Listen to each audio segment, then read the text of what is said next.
Hello, LJ here. This video is going to be extremely different on this channel.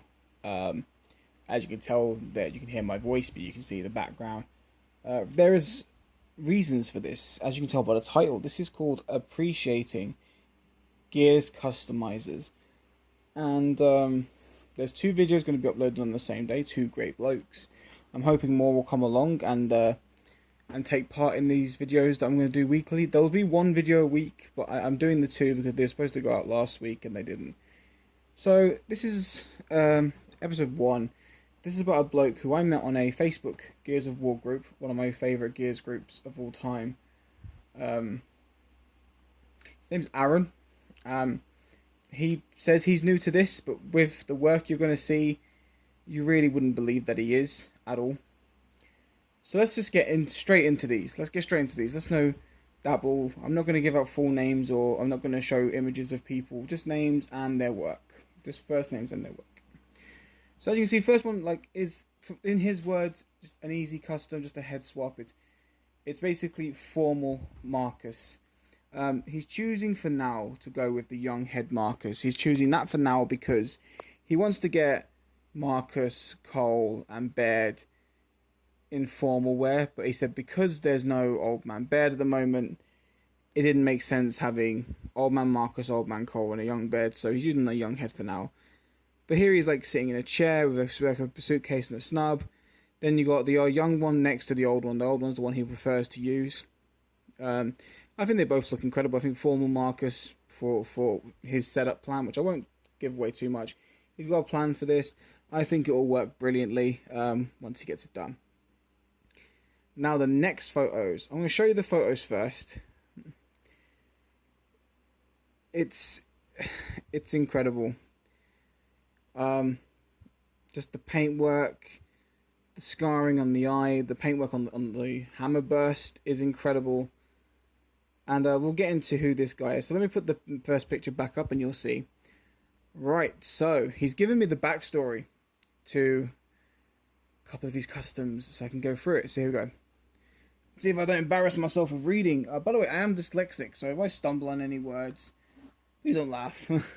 Just give me time to really get it. So, Ro Khan, albino, named himself after Khan being his only friend. A genetic mutation on birth gave him white pigmented scales. Albino. Due to the genetic mutation, his scales were thicker than the average locust's, and thus was able to withstand almost triple the punishment. A single bullet was not able to penetrate his hide. With his mutation, the Queen deemed him unfit to serve with the main army, nor serve under her banner. As a young grunt, he was sent to the front lines in the Hollow, where he was expected to die. Ro Khan instead created a name for himself within the Hollow, and after refusing to follow the Locust, Queen, banner, or colours, and after finding a disgraced Theron's corpse, he took the armour, scratched off the red paint, making his own armour stand out in combat against the Lambent. After years of fighting, the albino gathered himself a following, who would rally behind him against any odds. After a drudge blew up in the albino's face and left his eye severely damaged, and a scar across his face, he soon earned himself the nickname of Ghostface and Scarface. Tales of his battles spread through the hollows and raised the spirits of any grub fighting in the deep. For a locust to fight alongside the albino in the hollow became an honour and a privilege. Stories of the albino's success made its way up to the Queen, who still refused to acknowledge him as part of the Horde, but respected his efforts in fighting back the Lambent. Upon the Hollow's flood, Ro Khan refused to leave the tunnels and instead continued to fight on the front line, followed by a large numbered force who now only held allegiance to the Ghostface albino and were happy to sacrifice their lives alongside him, an honour that they never hesitated to take. So that's the story on this guy, and I mean, that's just absolutely incredible. I mean, the writing is brilliant. I mean, if you guys remember my videos, me and him talked about this when it first happened. This is actually before talking to him about this story.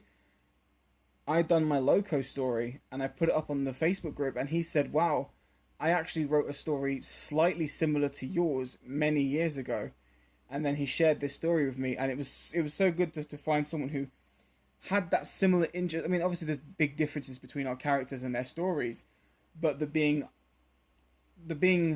undeemed worthy thing was pretty cool, and it was nice to see someone else who had that thought process and really not only just writ this amazing backstory, which I am so grateful to read to you all, but the fact that he's actually made the figure based on it, which gives it that incredible feel now. Like, he's not just a story, he's there, he's in front of everyone to see. So that's incredible. Next custom he made was a Gilded Rom.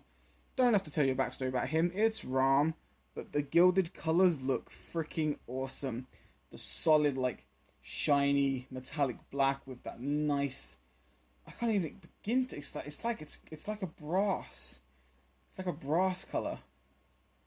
So nice. I don't know. You can say brass or brass, but I say brass. Just awesome. Next one up is Xavier Woods' New Day. Now, I'm sorry, but I will say this about this custom out of all of them. This is my favorite one he's done, even though it's not my favorite character that he's made. This is my favorite paint job he's done, I should say. The painting on this is so clean and so smooth, you could not tell it's a custom. Like, that, the paintwork is so beautifully even. The little dots, beautifully done.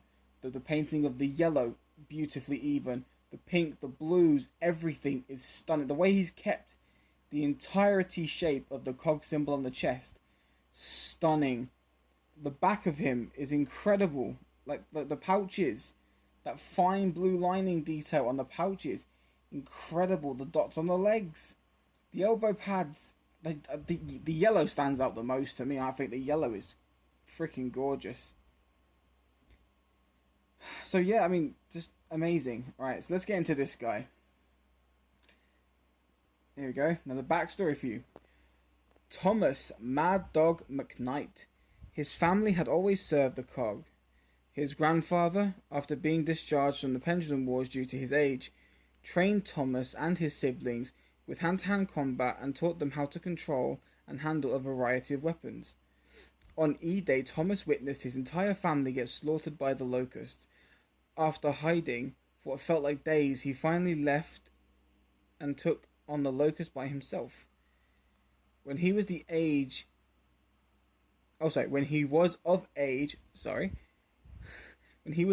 he returned back home, where he found his grandfather's old cog military armor. Donning his grandfather's armor, he moved around attacking and killing any locust who was unfortunate to get in his way.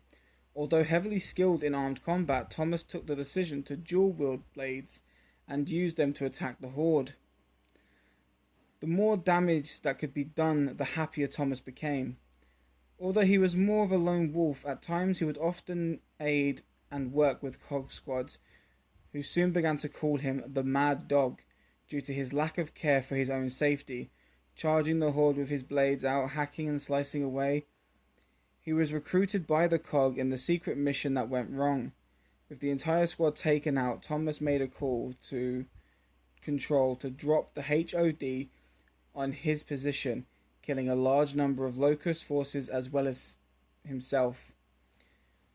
With the mission a failure, he did not want his death to be pointless, and with his last breath, he fought to the end. The HOD dropped on his position, fulfilling his wish in killing hundreds of locusts that surrounded the position. So that's, yet again, incredible writing by this guy. I'm reading it terribly, but the guy's writing, Aaron, your writing is incredible. Aaron does some amazing writing, and his customs, as you can see, they are fantastic. Now, this is all we've gotten from him so far, and I am not unimpressed. I am happily impressed with these, and these are absolutely beautiful customs. The backstories he's written are fantastic, and I mean, this guy so far, his work's only being shared on the Facebook group, so my videos will always be going now from this video onwards will be going up to YouTube, and all my YouTube videos, including these future ones, are going to be uploaded to Instagram Live or Instagram TV. So people who don't use YouTube, they can check them out over there.